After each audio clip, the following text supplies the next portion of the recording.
नमस्कार साथियों, SP classes Hindi में आपका हार्दिक स्वागत है। मैं आज दोस्तों भारतीय संविधान यानी कि राज व्यवस्था इंडियन कॉन्स्टिट्यूशन पर महत्वपूर्ण क्लास लेकर आया हूं। दोस्तों, हम जब राजनीतिक व्यवस्था के बारे में पढ़ते हैं, भारत का राजनीतिक इतिहास क्या रहा उसको जानना हमें ज़रूरी है। तो प्रारंभ से लगा करके स्वतंत्रता तक किस प्रकार से हमारे राजनीतिक इतिहास के महत्वपूर्ण चरण रहे उसको हम पढ़ेंगे। चलिए शुरू करते हैं। भारतीय संविधान राज व्यवस्था इंडियन कॉन्स्टिट्यूशन सीधे याद करने की भाषा में आपको यहाँ पर सिखाया जाता है, जिसके माध्यम से आप इसे सुन करके एक दो बार अगर सुन लेंगे या फिर अपन रूटीन बना लें कि रोज़ शाम को उसको सुन लें या सुने हुए को आप अपने नोटबुक में उतार लें और सेम टू सेम उसी भाषा में उसको याद करने का प्रयास करें। जिस प्रकार से आप उस महत्वपूर्ण बिंदुओं को याद कर सकते हैं, उसी अनुसार मैंने इसको क्रमबद्ध तरीके से जमा करके आपके सामने पेश किया है, इसको पढ़ाया है और इसी माध्यम से आप सीख सकते हैं, इसी भाषा में आप उसको याद कर सकते हैं। तो चलिए शुरू करते हैं आज की क्लास। भारत में राजनीतिक इतिहास के महत्वपूर्ण चरण। विश्व में सबसे पहले कहाँ पर संविधान बना, कैसे इसकी शुरुआत हुई।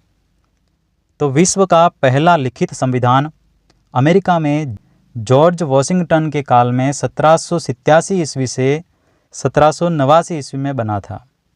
विश्व का पहला लिखित संविधान कौन से देश में बना, तो उत्तर है अमेरिका में। किसके समय में? जॉर्ज वॉशिंगटन के समय में। दोस्तों, अब हम बात करते हैं हमारे भारत की।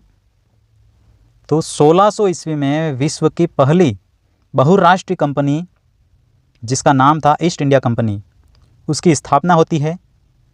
और 1605 ईस्वी में मुगल शासक जहांगीर के समय में अंग्रेज़ों ने भारत के सूरत शहर में पहला अंग्रेजी कारखाना स्थापित किया। बहुत ही महत्वपूर्ण बिंदु है, इसे याद कर लें। 1600 ईस्वी में तो ईस्ट इंडिया कंपनी की स्थापना होती है और 1605 ईस्वी में मुगल शासक जहांगीर के समय में ईस्ट इंडिया कंपनी भारत आती है और पहला अपना कारखाना स्थापित करती है सूरत शहर में। उसके बाद दोस्तों 1757 ईस्वी में प्लासी का युद्ध लड़ा जाता है, जिसके बाद अंग्रेज़ों के द्वारा बंगाल पर अधिकार कर लिया जाता है। उसके बाद 1764 ईस्वी में बक्सर का युद्ध होता है, जिसको जीतने के बाद में लगभग संपूर्ण भारत पर अंग्रेज़ों का अधिकार हो जाता है। मतलब भारत में अंग्रेज़ों का राज्य विस्तार करने की नीति। 1757 ईस्वी में प्लासी का युद्ध हुआ, हमें याद रखना है। 1764 में बक्सर का युद्ध हुआ, भारत पर अधिकार। फिर एक एक्ट आता है 1773 में, जिसे हम रेगुलेटिंग एक्ट कहते हैं। 1773 में रेगुलेटिंग एक्ट आया। 1784 में पीट्स इंडिया एक्ट आया। उसके पश्चात हर 20 साल के अंतराल में एक चार्टर एक्ट लाया जाता है। भारत में इंग्लैंड सरकार के द्वारा इसे लागू किया जाता है। कौन कौन से सालों में आया? तो पहला चार्टर एक्ट 1793 में, फिर दूसरा 1813 में, तीसरा 1833 में, फिर चौथा 1853 में।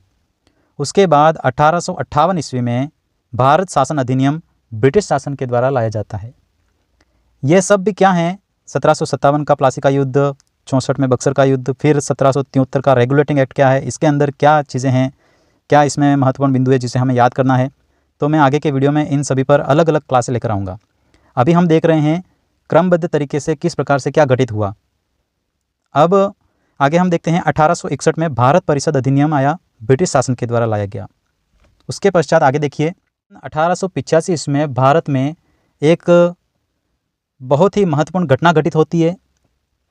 कि घटना इसलिए क्योंकि इसके आने के पश्चात भारत की राजनीति में अंग्रेज़ों के खिलाफ आवाज़ उठाने की एक पार्टी उनको मिल जाती है। और कौन सी पार्टी थी आप सबको पता है। 1885 ईस्वी में कांग्रेस की स्थापना हुई। कहाँ पर हुई? मुंबई में। किसके द्वारा की गई? Sir A.O. ह्यूम के द्वारा। उस समय भारत के गवर्नर जनरल कौन थे? Lord Dufferin. कांग्रेस के पहले अध्यक्ष किसे बनाया गया? व्योमेश चंद्र बनर्जी, W.C. बनर्जी को। तो 1885 ईस्वी में जब कांग्रेस की स्थापना होती है तो भारत को एक राजनीतिक दल के माध्यम से अंग्रेज़ों के खिलाफ लड़ने के लिए सही दिशा, सही मार्गदर्शन प्राप्त हो जाता है। तो उसके बाद आगे देखिए, 1892 ईस्वी में एक भारत परिषद अधिनियम आता है।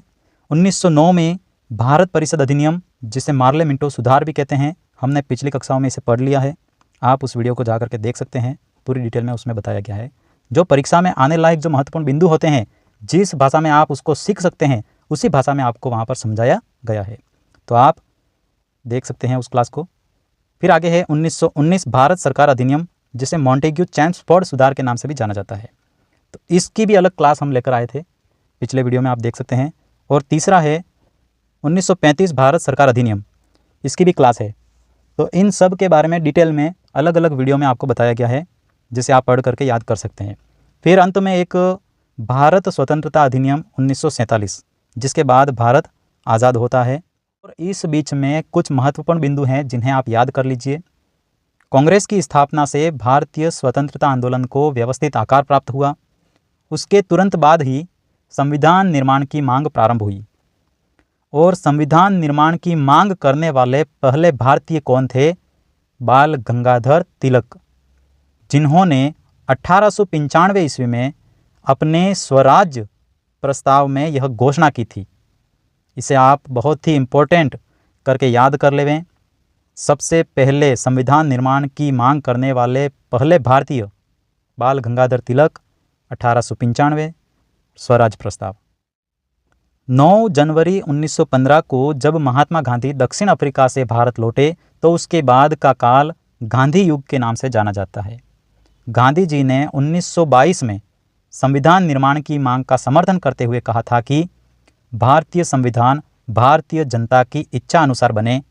मैं एक ऐसे संविधान को चाहता हूँ जो भारतीय जनता का वास्तविक दर्पण हो। यह परिभाषा किसके द्वारा दी गई है? तो महात्मा गांधी के द्वारा। कब? 1922 में। गांधी जी ने संविधान निर्माण की मांग का समर्थन कब किया? 1922 ईस्वी में। अब देखो, एक प्रश्न बनता है दोस्तों, औपचारिक रूप से संविधान सभा के माध्यम से संविधान निर्माण की मांग करने वाले पहले व्यक्ति कौन थे? तो हमारा जवाब होगा M.N. राय। कांग्रेस ने 1936 के अपने लखनऊ अधिवेशन में पहली बार संविधान निर्माण का प्रस्ताव पारित किया, जिसकी अध्यक्षता पंडित नेहरू ने की थी। कांग्रेस के द्वारा कब किया गया? औपचारिक रूप से कब किया गया? सबसे पहले किसने किया? गांधी जी ने कब किया? इन सारे महत्वपूर्ण बिंदुओं को आप अपनी नोटबुक में उतार करके उसे याद कर लेवें। दोस्तों, अब बात करते हैं हमारे भारतीय राजनीतिक इतिहास पर, या फिर कहें कि भारतीय राजनीति पर किस प्रकार की विचारधारा का विशेष प्रभाव रहा। तो हम देखते हैं 1895 से लगा करके 1905 ईस्वी तक भारतीय राजनीति में नरम दल का विशेष महत्व रहा था। 1905 ईस्वी से लगा करके 1915 तक गरम दल का विशेष प्रभाव रहा। और 1915 के बाद में गांधी युग कहलाता है। भारत की राजनीति में गांधी जी के आगमन के पश्चात एक नई धारा के रूप में कहें, या फिर एक सही मार्गदर्शन और एक कुशल नेतृत्व के परिप्रेक्ष्य में अपन देखें कि स्वतंत्रता के लिए आंदोलन किए गए विभिन्न प्रकार के, और भारत को आज़ाद करवाने का हर संभव प्रयास किया। 9 जनवरी 1915 को गांधी जी दक्षिण अफ्रीका से भारत लौटे। इस दिन को प्रवासी दिवस के रूप में मनाया जाता है। तो दोस्तों, ये कुछ महत्वपूर्ण बिंदु थे जो राजनीति को पढ़ने से पहले, राजनीति जो विषय है, इंडियन कॉन्स्टिट्यूशन, भारतीय संविधान को पढ़ने से पहले हमें इसको याद करना होता है। तो इन सारे महत्वपूर्ण बिंदुओं को आप नित्य प्रति देखते रहें और उसको याद कर लेवें।